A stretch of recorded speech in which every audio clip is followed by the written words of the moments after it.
Imagine living your life after 50 and feeling energized and excited about your future. Welcome to the Women in the Middle podcast, the podcast for women who are ready to figure out what they want and create the life they deserve. Here's your host and master certified life coach, Susie Rosenstein. Hey there, today we're talking about making waves after 50 by taking chances and risks and learning to embrace and enjoy the ride with Lisa Lutoff-Perlo. Let's go. Welcome back to the podcast Women in the Middle with over 1 million downloads and counting. I'm your host, Susie Rosenstein, your master certified coach and midlife mentor, and I am so glad to be here with you again. Today we're talking about leadership and cruise ships. Specifically, one woman's career experience to be courageous while using her smarts and heart to rise to the top. As former CEO of Celebrity Cruises and vice chairman of external affairs at Royal Caribbean Group, my guest today did just that. I just love the timing of this episode because I am just returning from hosting the Women in the Middle Connection cruise, which took place on the Celebrity Silhouette ship. We went to Key West and the Bahamas, and we had an amazing time together. I have a feeling this will be the first of many retreats like this. The story you're about to hear is a big navigational journey. But just quick, speaking of big navigational journeys, I'm sure you can relate in midlife because that's what being intentional in midlife is all about. I want to make sure that you know there's help. You are not alone. So if you're feeling stuck and confused and having trouble getting crystal clear about what you want, I totally hear you. That's why I created the Women in the Middle Happiness Academy with you in mind, because it's an empowering, life-changing, supportive and fun coaching community of like-minded women who grow forward together. It's totally possible to feel great about your journey to a more fun and meaningful phase of your life. So email me your questions and let's talk about it and see if it's for you. Go ahead and book your free, no-obligation momentum call at www.womeninthemiddleacademy.com. Okay, now let's dive in because I have a treat for you. Let me tell you a little bit about my guest, Lisa Lutoff-Perlo. Today's podcast episode is about making waves after 50 by taking chances and risks and learning to embrace and enjoy the ride. Lisa is the former CEO of Celebrity Cruises and vice chairman of external affairs at Royal Caribbean Group. Lisa is a high-impact leader in the travel and hospitality industry. Her vision and strategy not only propelled Celebrity Cruises to achieve transformational financial results as a brand within the Royal Caribbean Cruises portfolio, but also dramatically increased the number of women in leadership roles throughout the Celebrity brand. Her passion for building extraordinary ships, creating unique experiences, and opening up the world through travel has brought recognition and countless awards to her and Celebrity Cruises. Lisa and Celebrity have achieved global impact, earning her a reputation as a trailblazer, bringing transformation, diversity, and inclusion into the travel and hospitality industry and onto the bridges of ships. In her new book, Making Waves, A Woman's Rise to the Top Using Smarts, Heart, and Courage, Lisa reveals how she navigated an extraordinary and inspiring 4-decade journey with boundless energy, quick wit, and pursuit of excellence in the face of adversity. Her story will inspire women to be courageous while using their smarts and heart to rise to the top. I know you're going to get a lot out of this interview. There's so much practical goodness in here, so please enjoy. Hi, Lisa. Thanks so much for joining us today on the Women in the Middle podcast. Thank you, Susie. It is an absolute pleasure. I'm excited to have our conversation. Oh my gosh, I couldn't be more excited because, first of all, I love ocean. You love ocean. I love boating. You love boating. I love whales. I have a feeling you have seen some whales, and I want to ask you about that. And really, I just love amazing stories about amazing women and talking about their lessons learned along the way to happiness and fulfillment. And that is you. Oh, thank you. It's been a great ride. So I'm looking forward to chatting with you about it. Amazing. Okay. So I want to start by asking you to share a bit about who you are and your path to writing your new book, Making Waves, A Women's Rise to the Top Using Smarts, Heart, and Courage. Mhm. Well, let's see. I have had such a wonderful career, almost 4 decades long. I have been in the same company for 39 years, in just a couple of months, which is crazy to think about. It is. Yeah. And, the book, just was an outcome of so many of the things I've experienced and so many of the things that I've done. And I only did it at the urging of so many people that I know, professionally, and who have said, you really have to write a book and you have to tell your story. And for me, it was all about the lessons I learned along the way. It's a leadership book. It's told through my stories, of course, because it brings it to life, but I've learned so much along my way. I started at the very bottom and rose to the top, which was really cool. I experienced a lot of great things along the way and a lot of hiccups along the way, a lot of success, a lot of failure. I come from a small fishing town in Massachusetts, right on the water. So we're talking about the oceans and how much we love the oceans. I've loved them since I was born, and it's fun and interesting. My parents were always in the restaurant business. I find it serendipitous. I ended up in hospitality on the water. And I entered the industry happenstance. We can talk a little bit more about that as we chat further, but it wasn't a plan I had to end up in the cruise business. It's just something that happened. And one of the chapters of my book is not everyone has a plan, but sometimes that can work out really great for you as well. Oh, it's so true. And I'm dying to know, what was that first job for you that was starting out at the bottom? It was a district sales manager position. It was based in New England, where I'm from, headquartered in Massachusetts. It was the most central state that I was covering.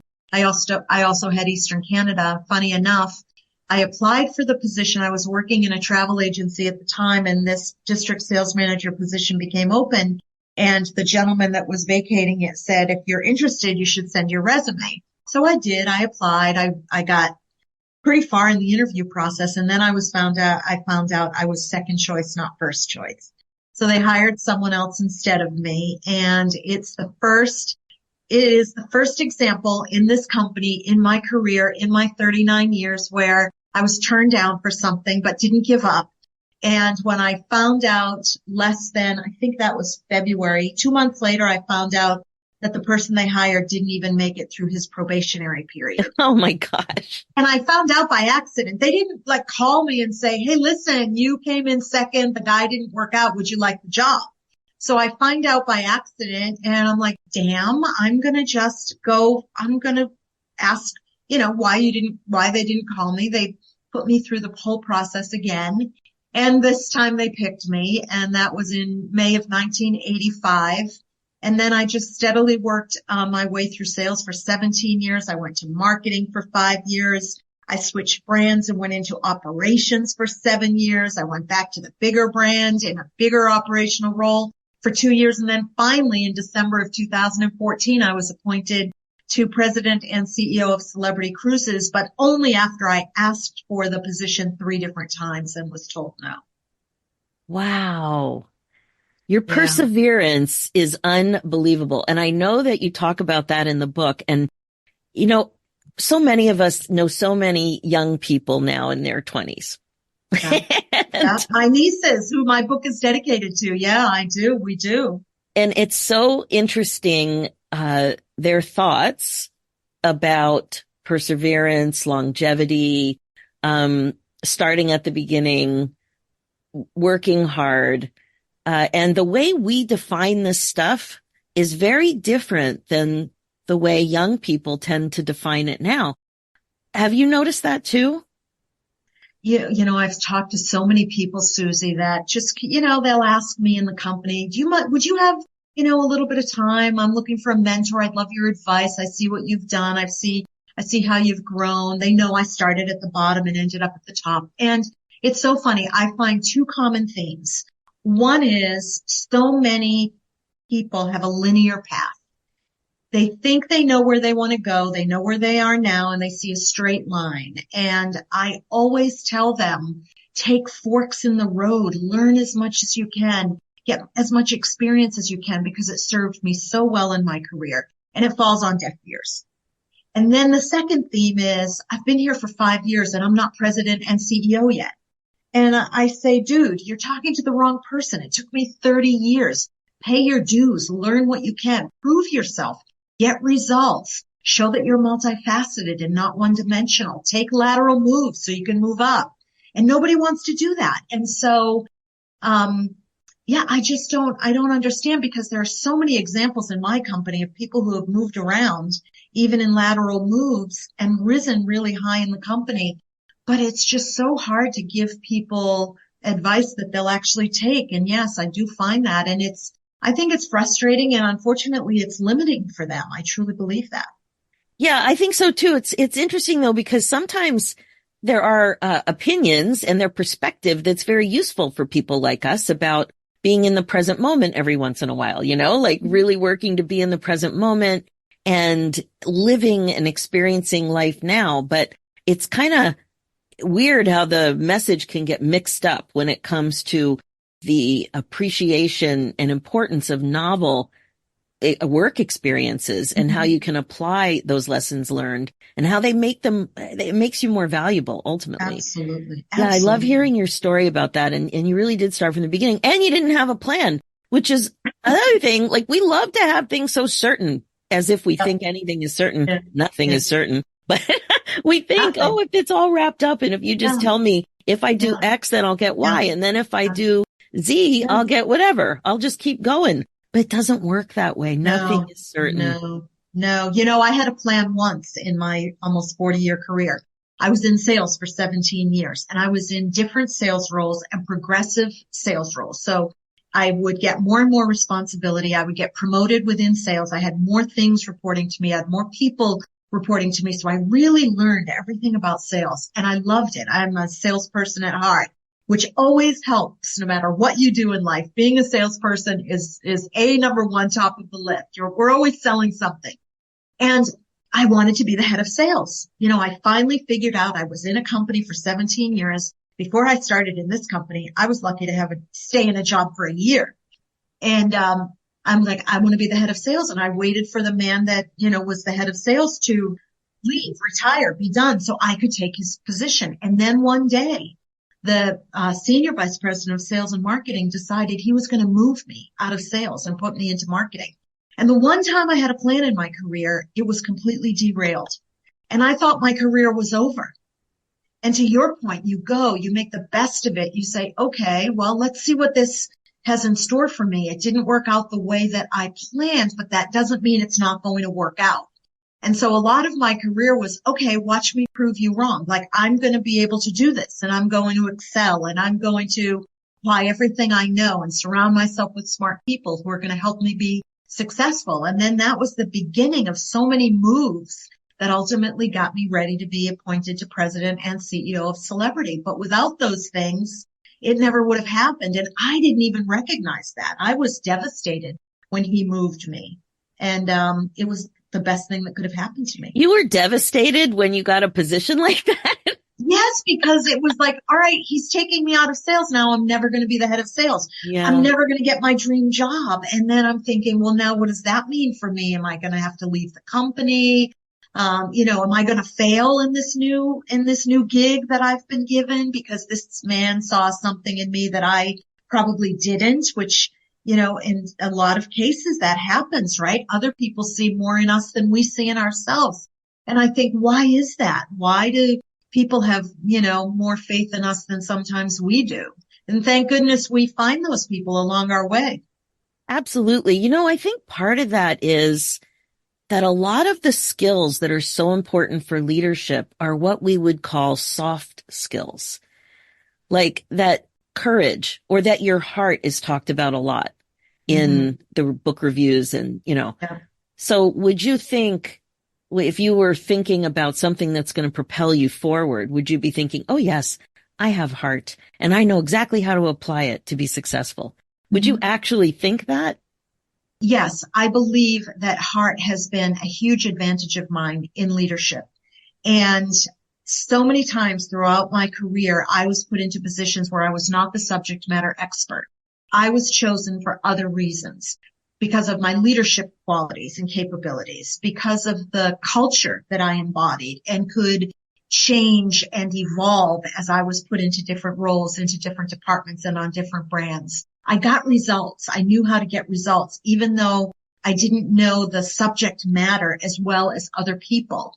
And I was a driver, and those are the things that people saw in me and said, those skills are transferable. She doesn't need to know how to be a captain. She doesn't need to be a hotel director on a ship. She doesn't have to ever have worked on a ship, but yet I was given and chosen for those positions. And oftentimes people think, especially women, if they're not 100% prepared for a position, or they think they aren't, then they're not going to go for it. They're not going to try for it. And that's limiting as well. I always used to tell my team, and it wasn't about their career path, it was about our performance. I always used to say, the only thing standing in our way is ourselves. And I oftentimes feel that about our careers and how we navigate them. And if we are not the ones that are limiting us more than the external factors. It is so true. And fear gets in the way. Yes. When I was stuck for 5 years, it was fear. And I had no idea. I didn't imagine myself as a fearful person. Yeah. And when I figured it out, I was so surprised. Yeah. And courage isn't the absence of fear. Because I will tell you, I've done a lot of things, taken a lot of risks, transformed a lot of things, done things differently in an industry that's very much, a sea of sameness. And every single time it took courage, but it didn't mean I wasn't, part of me wasn't afraid it wasn't going to work.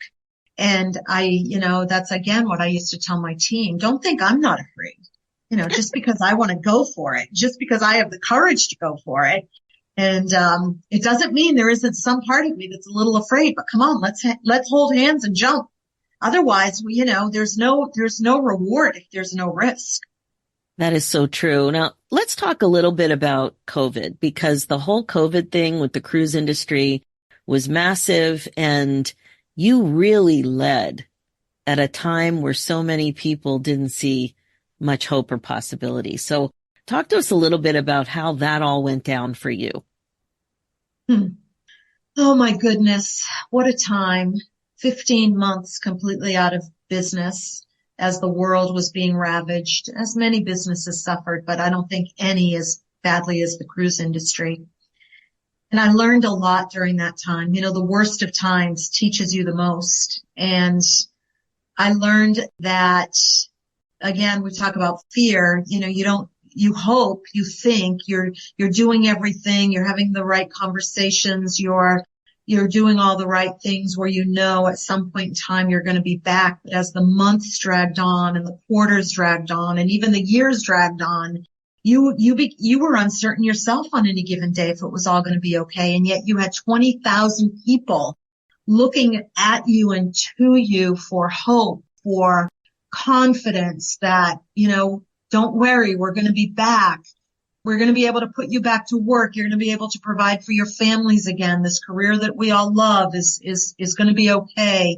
We had ships anchored all over the world with nowhere to go and 100 crew members where they used to have 1,400 crew members. It was, and I learned during that time as a leader, you have to pivot and you have to develop different muscles and strengthen different muscles that you probably have but didn't use as frequently, like empathy, like motivation, inspiration, optimism, confidence, hope, and dial down the driving, results, performance. I mean, we didn't have any business, so you didn't need to really flex those muscles as much. And what I also learned is you have to do it even when you're not sure yourself. Oh, yeah. You have to take that, whatever fears you have and worries that you have about that, and just leave them at the door when you come in on Zoom, and just, be the leader that they all need you to be at the time. And you're only seeing people on screens. You're not ever with people anymore. And there's that energy isn't there. So it's even more difficult to do that, right? When you're not in the room, because you need to portray that in a different way because there's no physical contact. That's And really then, true. And it really stood out. It popped out in your book when you said my methodology was hope and encouragement. My message was, we've got this. And as a leader, that you knew that you needed to be the difference maker that your people needed you to be. That really stood out because you just knew that you had to do it. I had to. And I had to pivot and focus them on something positive, even though we were wallowing in the shutdown and wondering if and when we're ever going to come back. So I started a project that focused on the future so that we didn't have to think about the present as much anymore. And then, of course, I was suffering, a terrible personal situation at the time with my sister being so sick and being diagnosed with cancer. And that was the last year of her life. And it was awful. It was the worst thing that ever happened to me. And, still to this day. And I'm so sorry. And you were on your role was so critical at work.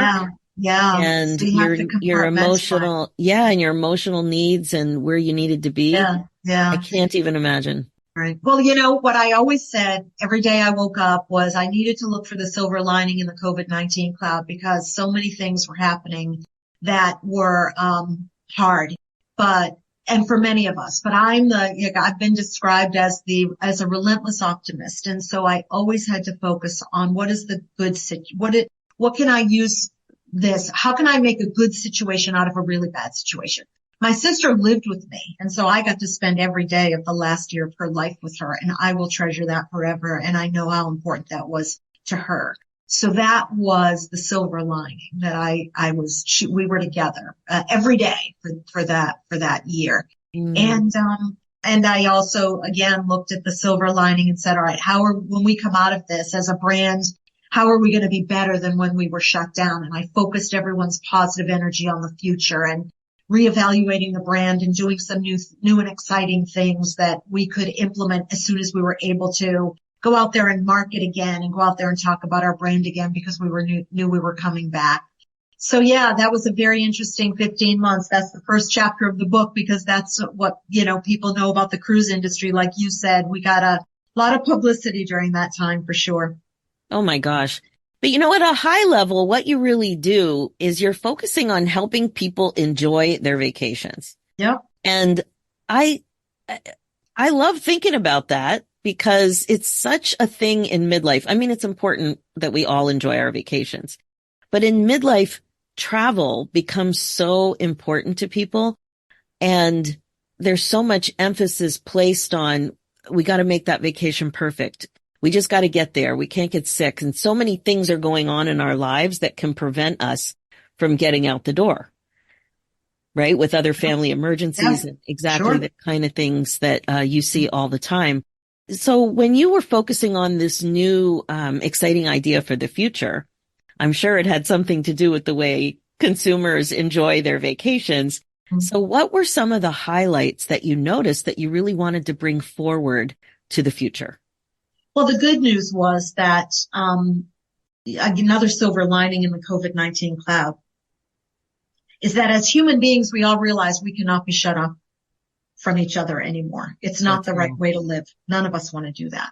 So there was a lot of pent up demand for traveling again. And even if you didn't travel that much, people are like, I'm going to go see the world. I'm going to enjoy my life because in a minute, you can be shut in your house or you can lose your life. And we saw a lot of people go through that during COVID. So when we were thinking about where do we want our brand to be in the positioning of the industry in terms of vacation, what are the markets we want to go after? We identified Gen X as a market that was underserved by us, but a perfect market for us, the right age, their children are the right age. Because the great thing about celebrities, we travel all over the world. We take people all over the world to experience the world in a wonderful way. And that is the beauty of travel. When you get to experience different people and different cultures. So we wanted to really dial up the crowd, the affluence of the crowd we were going after. We wanted to reposition our brand into a unique niche category. We wanted to go after a whole new market. We wanted to position ourselves as relaxed luxury, which we hadn't done up until that time. We wanted to include a lot of different things in the pricing, we found after COVID, people weren't so concerned about what they were spending. They just wanted to go. And we realized that the opportunity for us was going to be tremendous once we all came out of this, because people wanted to just go and travel and be with their families, because so many people were separated from their families. So even families became a bigger market for us, because people wanted to be together and celebrate together because they were, separated. And so multi-generational family travel became even a bigger market for us. Did you say relaxed luxury? Yes. Tell me more what that means. Yeah, well, luxury has we spent a lot of time working with a luxury expert to help us define luxury and how people view luxury now. And people don't view luxury as pretentious or stuffy or small. And we always said that we could deliver luxurious experiences at scale at Celebrity. And people said, oh, in your industry, you can't provide a luxurious experience on a ship with 3,000 people. And I said, this is just who I am. I said, oh, really? Why not? I watch me prove you wrong. That's a chapter in my book, because I was determined to prove people wrong. And I said, if Vegas can do it, the cruise industry can do it. And if you look at what Steve Wynn did in Vegas, bringing these beautiful, luxurious hotels, which weren't luxury hotels and stuffy hotels, with all of these great restaurants and great experiences, I said, I guarantee you the cruise industry could do it. And that's what we did at Celebrity. And that's a legacy that I'm very proud to have left behind. It's so interesting that you just said that, because I'm leading a retreat on a celebrity cruise. So, it's just a coincidence that here you are, or is it? I'm not sure. But when, I looked at 3 cruise lines as an option for the midlife women, yeah, and yours stood out because of classic luxury.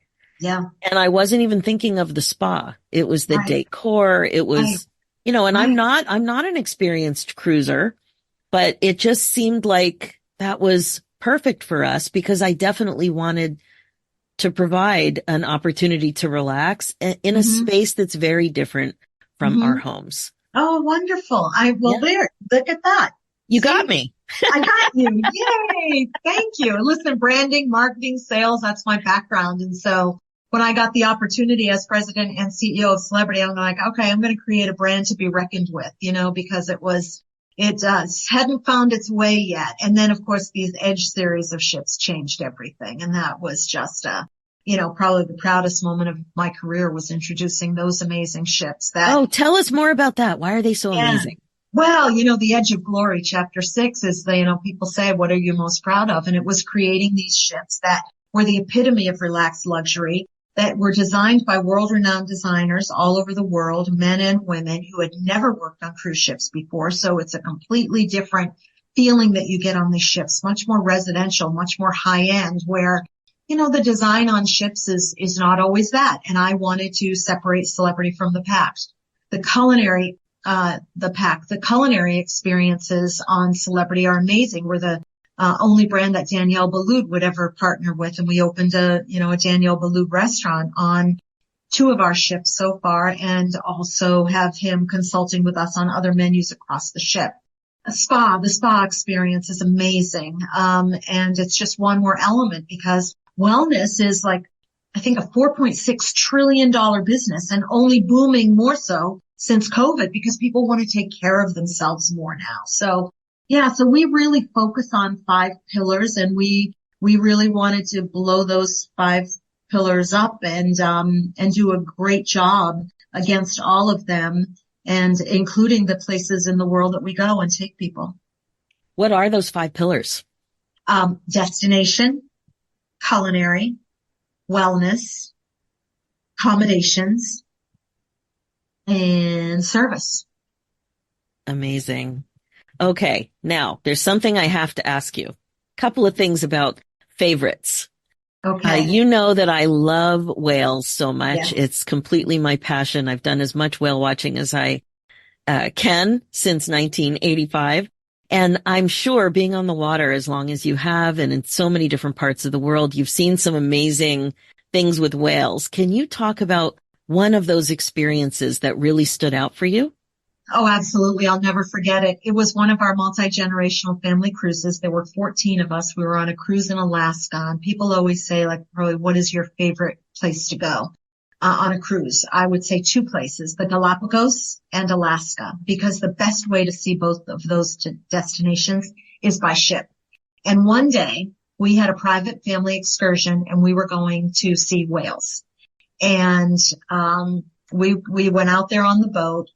And oh my goodness, Susie, we were in the middle of what was probably the most amazing whale breaching experience ever.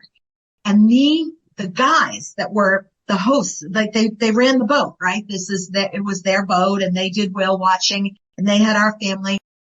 They were pushing us out of the way to get photos and video, because even they had never seen such an amazing, the whales were everywhere and they were breaching like crazy and it was beautiful and there were tons of them and there were seals and whales and we were like, oh my God, it was majestic, it was magical. It was something I will never forget, nor will my family, nor will they. And those are the things that are so special about what we do and taking vacations on the water. Now, I have seen whales before and in other times, other places, but nothing like that. And, and the opportunity to see those types of things would be in places like Alaska. And, it was magical. You would have loved it. I know. Yes. And I will definitely be on one of those cruises for sure. So what would you say your favorite chapter in the book is about and why? Oh, okay. Probably the last chapter. I mean, I don't know. There were so many beautiful chapters about lessons I learned. Every chapter was based on an important lesson that I learned. And I think the last chapter, chapter 10, is Full Steam Ahead. And it deals with a couple of things that, as I sit here today, were really important. Number one was the comeback from COVID. It took a while, my book was 6 years in the making with 2 years of, time out because of COVID. And who's going to write a book? There's nothing to write about. But as we're coming out of COVID, it was like the perfect time to get back at the book and finally get it done and get it out. And so as I was finishing up chapter 10, Full Steam Ahead, we were pretty much coming out of COVID. It was a long slog. It was a tough time. Took longer than we wanted. It was harder than we thought, especially for a brand like us that travels all over the world on these longer cruises. And, it was a lot about resilience and how if you stay focused and true to what you believe and revalidate what you believe in and where your brand is going, it will at the end serve you well, but it's so easy to give up when things aren't always going your way. So, that was an important part of chapter 10. The other important part of chapter 10 was that I tried to sum up, I've always thought about sales and marketing and presenting, and you always have to pick like a few things that people will always remember, right? Which is how I got to the subtitle of the book. Like when I think about, all right, if I were to just sum up for people,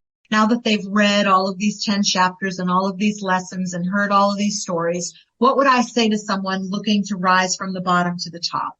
And I would say, okay, let's try to pick 3 things that you need to focus on. One is smarts, one is heart, and one is courage. And those were the 3 things in my career that served me well. Number 1, you have to be smart. You need all that experience. You have to get results. Number 2, you need to lead with heart because it gets you discretionary effort that's priceless. And I talk a lot about that in the book. And the last was courage, because I believe above all else, leaders need courage. It takes courage to do anything, especially lead. Then I ended the chapter with it even takes courage to know when to walk away. And I stepped down from my position at Celebrity at the end of April 2023, and I will leave the company at the end of April in 2024. And that took probably as much courage as it took for me to do anything else in that 39-year career, because it became my career and my position, and my company became who I was. And I realized at that point in time, I'd been through so much, done so much, and it was time to think about what was next. Yeah. What is next when you are reimagining what's possible and reimagining your identity and Yeah. really getting honest and quiet with yourself about what it is that you want? Right. Right. And sometimes you don't know, but you know that it's a big universe with a lot of opportunity.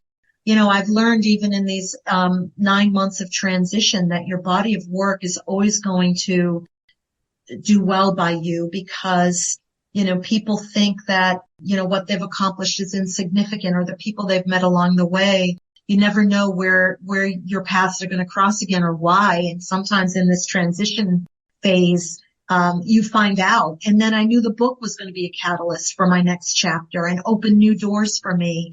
And I had been through so much in my career, COVID, the shutdown, losing my sister. And I said, and I'm certainly the age in which I could stop everything and just be done. But I know that's not me, and I'll never be done, or at least not in the horizon that I see. But I knew it was time for something else. And taking that step, though, I have to tell you, it took a lot of courage. And even today, still, it takes a lot of courage, but there's a lot of fun and exciting things I'm going to be able to do. And I'm really looking forward to it. And I'm so glad I did it. It was a hard, hard decision to come to, but I did. Oh, what a way to take care of yourself, though, because the book, as hard as it probably was to finish, because most people don't just quickly write a book, it Yeah. causes a lot of this thinking and reevaluation. So Yes. I like to say that you're already on the right path. So you wrote a book. It wasn't an accident that you wrote a book. It wasn't an accident that you wrote a book that required you to do some reflecting and some summarizing and, to be able to boil it down to what really helped you rise, being your smarts, your heart, your courage. But remember, your book is also called Making Waves. So you had to make the waves to rise. I mean, even that little story that you briefly mentioned, that you tried to move up several times before you were looked at seriously. I mean, to even be able to do that, you acknowledged it so quickly, but it takes a lot to come back after rejection. Yes. Yes. It takes courage and persistence. Yeah. It was hard. And it was funny because both men who vacated the positions that I asked for, president and CEO positions on 2 different brands, recommended me for the role. They're like, you need to give this to Lisa. She's ready. She's great. The brand would be in amazing hands, and she deserves this. And I still had to ask 3 times because the person that was ultimately making the decision didn't agree with that. And at that time. And so he wanted to wait for certain things. But again, okay, let's look at the silver lining. Was I frustrated? Yes. Was I a little resentful? Yes. But what did I do with those 2 things? I used them as motivation to turn those no's into a yes, because that's what I've done my entire life and in my entire career. And what the silver lining is that he then took the opportunity to work closely with me, mentor me, actually help me get there ultimately, even though he was also the obstacle. He was then the one that actually did it. So that's a good outcome to the story, right? But what I learned was you need to navigate your career so that people notice, because he just wasn't paying attention. And so now he needed this time to pay attention, which was great. He took the time and ultimately he said yes. But I learned another lesson is that you need to make sure that you are running your own little PR campaign so that people that are making the decisions know what you're doing and see what you're doing. Because I always thought that just by doing well and working hard, I was going to get what I wanted. That is so not true. That is a mic drop moment. That is so insightful and so true. Absolutely. But with the writing of the book at this time in your career, it is such a beautiful way and pun, to lead into the next chapter. Yes. Because you have done the reflecting And if you want to adopt my belief that you're already on the right path, it is leading you to the next chapter. And it's not an accident, right? No, I couldn't agree more, Susie. And I really believe, I know it's like, there's so many moments in my life, in my career, right now in this conversation. You know, things happen you don't understand at the time, but they lead somewhere that you also never knew was going to happen. And the book is definitely part of that. I was such a reluctant book writer. You know, I say that in my opening letter to my two nieces. I'm like, I never thought I would be the author of a book. I never thought I'd be a published author. It was never in my wildest imagination. And this book took a long time to get out there. And you're right. It happened for a reason at the right time. It took 6 years. You would say, oh, wow, it took a long time. Yes, but exactly what I said about my career, perhaps 30 years in was exactly the right timing for me. Yeah. Perhaps 6 years later is exactly the right timing for this book. Yeah. Yeah. And what if it just happened for you? Right. It just happened for you to help to guide you. Well, if you don't mind, I'm going to end our little interview with a quote from Captain Sandy Yan, who's one of my favorites on Below Deck. She's a world-renowned captain. And she says in your book that it was clear that you were called to lead because of your actions, heart, and vision, and that she's now going to use your leadership tips on the board of the vessels that she runs. So she says, thank you for parting the seas for women at the helm. Yeah. She's a wonderful friend, an amazing woman, and an amazing human being. So I was flattered and honored that she said that. It was a beautiful quote, and you are a beautiful person. Lisa, I have loved this interview so much. I'm so honored to have booked a celebrity cruise for my first retreat post-COVID.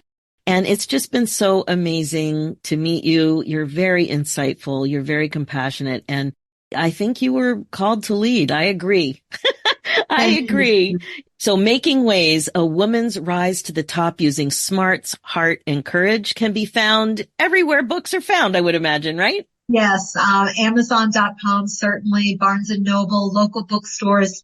And if people want to buy some for their team, or they can go to porchlight.com for bulk buys. Yes. Oh, that's a great tip. I am definitely sharing this with my sons. They're very interested in leadership.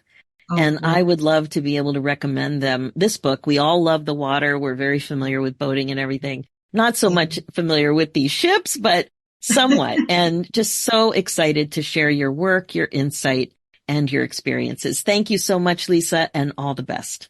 Thank you so very much, Susie. It was a pleasure. Okay, that's it for this episode. Well, I can't even tell you how much I enjoyed this interview with Lisa. She accomplished so much, and she became such an inspirational and motivational leader. But I was really taken with her courage throughout COVID, weren't you? To have the ability to dream big during such stressful, scary adversity, it's really something to show up as that kind of a leader when you're afraid yourself. I can't even imagine just having the pressure to lead at a time like that, and then building something amazing and big out of such darkness. To soar like that, it was really, really something very, very impressive. The other thing that really stood out to me is how important it is to recognize that working hard isn't always enough to rise up in your career. Lisa suggests that you kind of have to become your own little PR company, that you have to make it easy for your work to be seen. I really think that women our age didn't really get this memo. For sure.